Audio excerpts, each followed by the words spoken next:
February. Tutuloy po natin yung nakaraan. Simula verse 12 po. Hindi ba ang Abana at ang Parpar ng mga ilog ng Damasco ay higit na mabuti kaysa lahat ng tubig sa Israel? Hindi ba ako maaaring maligo sa mga iyon at maging malinis? Kaya't siya'y pumihit at umalis na galit na galit. Ngunit ang kanyang mga lingkod ay nagsilapit at sinabi sa kanya, Ama ko, kung iniutos sa iyo ng propeta na gumawa ng mahirap na bagay, hindi mo ba gagawin? Lalo na nga kung sabihin niya sa iyo, maligo ka at maging malinis ka. Kaya't lumusong siya at 7 ulit na lumubog sa Jordan ayon sa sinabi ng tao ng Diyos. Ang kanyang laman ay nanumbalik na gaya ng laman ng isang munting bata at siya'y naging malinis. Pagkatapos siya at ang buong pulutong niya ay bumalik sa tao ng Diyos, siya'y dumating tumayo sa harapan niya at kanyang sinabi, Ngayon nalalaman ko na walang Diyos sa buong daigdig maliban sa Israel, kaya't tanggapin mo ang kaloob ng iyong lingkod. Ngunit kanyang sinabi, habang buhay ang Panginoon na aking pinaglilingkuran, hindi ako tatanggap ng anuman at ipinilit niya na ito'y kanyang kunin, ngunit siya'y tumanggi. At sinabi ni Naaman, kung hindi, ayaan mong bigyan ng iyong lingkod ng lupang kasing dami ng mapapasan ng 2 mola, sapagkat buhat ngayon ang iyong lingkod ay hindi na maghahandog ng handog na sinusunog o alayman sa ibang mga Diyos kundi sa Panginoon. Sa bagay na ito'y patawarin nawa ng Panginoon ang iyong lingkod. Kapag ang aking Panginoon ay pumasok sa bahay ni Rimon upang sumamba roon, at siya'y humiling sa aking kamay, at ako'y yumukod sa bahay ni Rimon, pagyukod ko sa bahay ni Rimon, patawarin nawa ng Panginoon ang iyong lingkod sa isang bagay na ito. Sinabi niya sa kanya, humayo kang payapa. Tayo po'y manalangin. Maraming salamat po, Panginoon. Tulungan niyo po kami ngayong umaga sa aming pag-aaral ng iyong banal na salita. Kumilos kayo po sa bawat puso namin na maging malinaw at maging pakinabang po ito sa amin. At maisentro lamang po ito sa aming Panginoong Yesus at sa inyong kalwalhatian. Sa pangalan lamang po ng aming Panginoong Yesus. Amen. Noong nakaraan po, tinignan natin kung ano ang sakit ni Naaman at napag-aralan po natin na meron siyang spiritual leprosy at ito ang kasalanan. At pangalawa po, kung ano ang gamot dito. At napag-aralan po natin na ang gospel, ang magandang balita ng kaligtasan. Sa una po, insulto ito, attack po ito sa ating pride, kaya na-offend si Naaman. Ngayon po, tignan natin si Naaman. Una, na-offend si Naaman sa simplicity ng lunas. Masyado pong simple, masyadong masyadong madali. Ang sabi ng propeta ng Diyos na si Eliseo kay Naaman sa pamamagitan ng mensahero, maligo ka. Kapag pinag-aralan mo ang mga religion ngayon, ang kaligtasan ay isang bagay na komplikado, dramatic, at napakasalimuot. May formula na dapat sundin.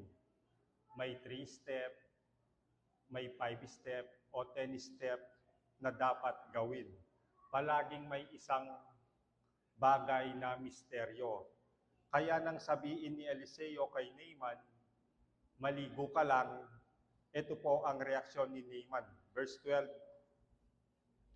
Hindi ba ang Abana at ang Parpar na mga hilog ng Damasco ay higit na mabuti kaysa lahat ng tubig sa Israel? Hindi ba ako maaaring maligo sa mga iyon at maging malinis? Kaya't siya'y pumiit at umalis na galit na galit. kung ikaw po ay Christian, kung ikaw ay mananampalataya kay Hesukristo, sabihin mo sa kausap mo, pagtiwalaan mo lang si Kristo, sumampalataya ka lang, at yung kausap mo maaring sa kanyang isip lang sasabihin niya, ganyan lang, masyadong simple, masyadong madali. Ano ang dahilan bakit nahuhumaling ang marami sa mga kulto? Dahil sa mystical elemento, something hindi nila maunawaan, nauumaling sila dahil sa drama at komplikadong ritual. Pangalawa, na-offend si Naaman dun sa freeness ng kagalingan dahil wala po itong hinihinging bayad. Totally free po ito. Libreng kaloob. Alam po natin ito dahil sa verse 13. Si Naaman po parang nagtatanong siya, ano ba ang dapat kong gawin upang ako'y gumaling? Kung sinabi ni Eliseo, pumunta ka sa ikapitong bundok at patayin mo ang mabangis na leon doon, hindi po ma-open si Naaman. Ang mga tao ngayon ay katulad ni Naaman. Ano ang dapat kong gawin upang ako ay maligtas? Sabihin mo, gusto ng tao na may contribution siya sa kanyang kaligtasan. The more na mahirap, mas maganda. Sasabihin maglakad ka ng nakaluod sa altar mula sa pintuan ng simbahan hanggang sa altar hanggat hindi nagdurugo ang iyong mga tuhod. Mas may sense sa kanya yon. Pumunta ka sa Jerusalem kung saan ipinako si Jesus sa krus. Pumunta ka sa Manawag o kaya sa Quiapo, gusto niya yon. Merong appeal sa kanya yon. Mas gusto po ng tao na partner niya o kasosyo niya ang Diyos sa kanyang kaligtasan. Kung ang Diyos kasi ang lahat ng gagawa, ayaw niya yon. Dahil magiging master niya ang Diyos. Pero kung may bahagi siya, may contribution siya, partner sila ng Diyos, magkasosyo sila, yun ang gusto niya. May karapatan siya dahil may ambag siya. Kaya nga ang daming dalang kayamanan ni Naaman. Willing siyang magpagawa ng templo para sa Diyos ni Eliseo. Katulad po ng marami ngayon. Willing siyang gumastos, willing siyang gumawa ng mahirap na bagay bilang kapalit na bayad para sa kanyang kagalingan. Ang sabi ni Eliseo sa kanya, lumubog ka ng 7 beses sa Jordan at umuusok siya sa galit. Bakit? Kahit sino kayang gawin yun. Diba? Sa isip ni Naaman, napakadali. Kahit batang paslit, kayang gawin yun. Kahit sinong tanga, kayang gawin yun. Nang sabihin ni Eliseo, lumubog ka ng 7 beses sa Jordan, at para pong dinisenyo ito upang insultuin si Naaman kasama ang kanyang mga tauhan. Lulubog siya, ready, lubog, 1, 2, 3, 4, 5, o boss, 2 na lang, lubog ulit. Sobrang insulto sa kanya ito at saksi pa ang kanyang mga tauhan. Para siyang ginagawang tanga, at least sa pakiramdam niya, ginagawa siyang tanga. May nagmamalaki na reliyon na nagsasabi, mas mabuting tao ako kaysa karamihan. Tignan mo ang buhay ko, tignan mo ang mga tinulungan ko, ang mga pinagawa ko, ang mga bagay na binigay ko, hindi ako namerwisyo, may utang sa akin ng Diyos. Kaya ililigtas niya ako, merong obligasyon ang Diyos na iligtas ako. Yung walang pakialam naman sa religion, Pinagmamalaki niya, walang magsasabi sa akin kung paano ako mamumuhay. Gagawin ko ang ibig ko, hindi ako interesado sa reliyon. Ako ang gagawa ng desisyon sa aking buhay. Kung ano ang landas na tataakin ko. Ako ang authority sa aking buhay. Wala pong pagkakaiba sa dalawa. Ang dalawa, ang sarili nila, ang kanilang tagapagligtas. Wala pong kaibaan sa dalawa. Pareho silang ninangat-ngat ng spiritual leprosy, pareho silang ketongin. Tulad ni Naaman, offended sila sa simplicity and freeness sa mensahe ng kaligtasan. Pangatlo, na-offend si Naaman dahil sa pagiging exclusive ng kagalingan. Ang sabi po ni Eliseo kay Naaman, magluglog ka ng 7 beses sa Jordan. Ang sagot naman ni Naaman, bakit Jordan?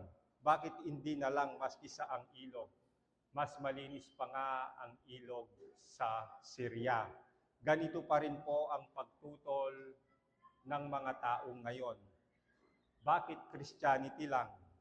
Bakit pananampalataya kay Hesukristo lamang? Kahit ano ang reliyon, basta maging tapat ka lang, oo, iba-iba ang dadaanan natin, pero the same ang destination natin sa langit.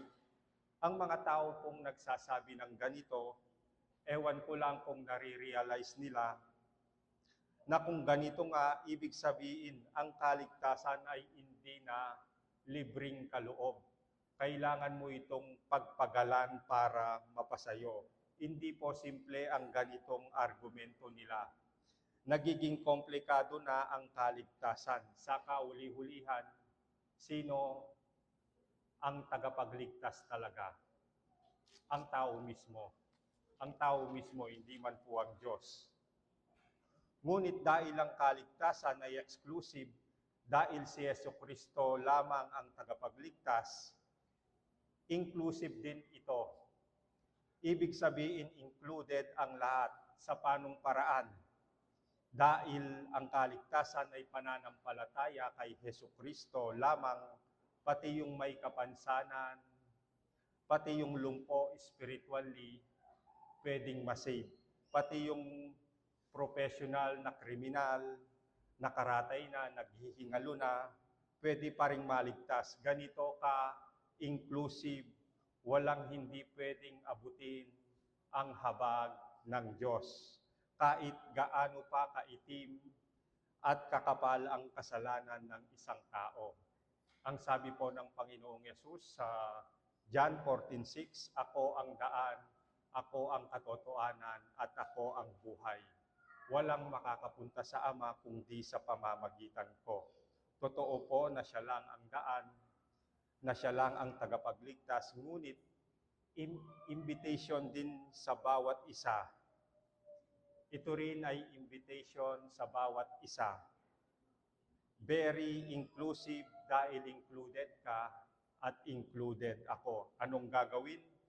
Lapitan mo siya sa pananampalataya, at kung may alinlangan ka, kung hindi ka sure na may pananampalataya ka, hilingin mo sa Kanya na bigyan Kanya ng sapat na pananampalataya. At kung taos sa puso mo ang paghiling mo, diringgin Kanya. Pangatlo, paano natin alam na gumaling si Naaman? Verse 14. Kaya't lumusong siya at 7 ulit na lumubog sa Jordan ayon sa sinabi ng tao ng Diyos. Ang kanyang laman ay nalumbalik na gaya ng laman ng isang munting bata, at siya'y naging malinis. Picture po ito ng bawat sumasampalataya kay Hesukristo. Napaliguan siya at nahugasan ng banal na dugo ni Hesukristo.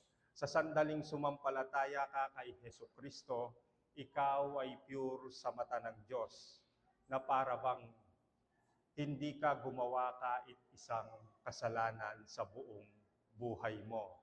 Ang sabi sa unang Pedro 2:24, siya mismo, ibig sabihin si Jesus po, ang nagdala ng ating mga kasalanan sa kanyang katawan sa punong kahoy. Ang ibig pong sabihin ng kamatayan niya sa krus, upang tayo ay mamatay sa mga kasalanan at mabuhay sa katwiran, dahil sa kanyang mga sugat ay gumaling kayo. Sa krus po, nag-crack ang balat ni Jesus, na-expose ang kanyang laman, umagos ang kanyang dugo, habang ang mananampalataya ay naghihilom, nabubuo, at gumaganda. Ang ketong natin ay gumaling dahil lumipat ito sa kanya. Paano nakumbinsi si Naaman na makinig sa propeta ng Diyos? Nag-penetrate po ang gospel sa kanya. Ang lahat ng pang-iinsulto sa kanya, nagsimulang i-humble siya. Sumampalataya siya sa salita ng Diyos. Alam po natin ito dahil may patunay. Una, naging lubos na mapagbigay siya. Verse 15 po yun. Naghahalok siya ng malaking kayamanan kay Eliseo, hindi po pangsusuhol, ngunit bilang kaloob, isang handog pasalamat at hindi pagbabayad. Pangalawa, may pagsisisi. Verse 17 po hanggang 19. At sinabi ni Naaman, kung hindi, ayaan mong bigyan ang iyong lingkod ng lupang kasing dami ng mapapasan ng 2 mola. Nag-aalok po siya ng salapi kay Naaman, nag-aalok po siya ng salapi kay Eliseo, hindi po tinanggap. Sapagkat buhat ngayon ang iyong lingkod ay hindi na maghahandog ng susunugin o alayman sa ibang mga Diyos, kundi sa Panginoon. Sa bagay na ito'y patawarin nawa ng Panginoon ang iyong lingkod, kapag ang aking Panginoon ay pumasok sa bahay ni Rimon. Si Rimon po Diyos-Diyosan ito, upang sumamba roon, at siya'y humiling sa akin kamay na ako'y yuyukod sa bahay ni Rimon. Pagyukod ko sa bahay ni Rimon, patawarin nawa ng Panginoon ang iyong lingkod sa isang bagay na ito. Sinabi niya sa kanya, humayo kang payapa. Sinabi ni Eliseo po sa kanya, humayo kang payapa. Ang pagsisisi po, ibig sabihin pagbabago ng isip na magre-resulta ng pagbabago ng desisyon. Ang sabi ni Naaman po, ako ang kanang kamay ng hari. Tungkulin ko kapag sasambahang hari sa Diyos-Diyosan niyang si Rimon, ako ang umaalalay sa kanya. Kaya yuyukod din ako, mamahalin ko pa rin ang aking bansa, gagawin ko ang aking tungkulin, ngunit kay Yahweh lang ako sasamba. Ang lupa mula sa Israel na dadalin ko ay simbolo ng aking pananampalataya kay Yahweh. Sa pamamagitan nito, ang lahat ay malalaman na ang sinasamba ko ay si Yahweh, ang Diyos ng Israel lamang. Kung ang bagay na ito ay kapapahamak ko, tatanggapin ko ang konsekwensya. Anong sagot po ni Eliseo? Humayo kang payapa. Hindi niya po sinabing hindi pwede. Kaya alam po nating sumampalataya si Naaman, merong humility o kapakumbabaan. Nang makaharap na ni Naaman si Eliseo, tinawag niya ang kanyang sarili, ako ang iyong lingkod. Ang iyong lingkod, sabi niya kay Eliseo. Ako ang iyong lingkod. Kinikilala po niya ang authority ni Eliseo bilang propeta ng Diyos. Sa ating pong pagtatapos, nire-remind ko po ang Remind ko po kayo na hindi pa sumasampalataya sa ating Panginoong Yesukristo. Kung naiinsulto ka po sa sinasabi ng salita ng Diyos na likas kang makasalanan, malasakit po ito. Ignorante po tayo sa mga bagay na espiritual. At lapitan po natin ang Panginoong Yesus para sa ating kagalingan at kaligtasan. Tayo po'y manalangin. Maraming salamat po, Panginoon, sa pamamagitan po ng mga salitang ito. Tulungan niyo po kami na maging malinaw ito sa aming puso at isip. At salamat po, Panginoon, maging sa Old Testament man po, nandito na po ang inyong gospel. At patungkol po ito sa aming Panginoong Yesus. Hindi man po namin mababasa ang salitang Hesukristo dito, pero patungkol po ito sa Kanya. Siya po ang object ng Old Testament. Tulungan niyo po kami na magsiyasat at makita namin ang aming mga puso kung gaano po ito kabulok at kung gaano po ito karumi. Tulungan niyo po kami sa bagay na ito sa tulong po ng inyong banal na Espiritu. At kayo lamang po ang maitaas at maluwalhati sa bawat gagawin namin. At sa amin pong pagsasaluan ngayong tanghali, maraming salamat po sa mga bagay na ipinagkakalob niyo po sa amin at sa mga pagkain na araw-araw pong ibinibigay niyo sa bawat isa. Kinikilala po namin ang lahat ng mga bagay na ito ay nanggaling sa inyo. Maraming salamat po, Panginoon, sa pangalan lamang po ng aming Panginoong Yesus. Amen.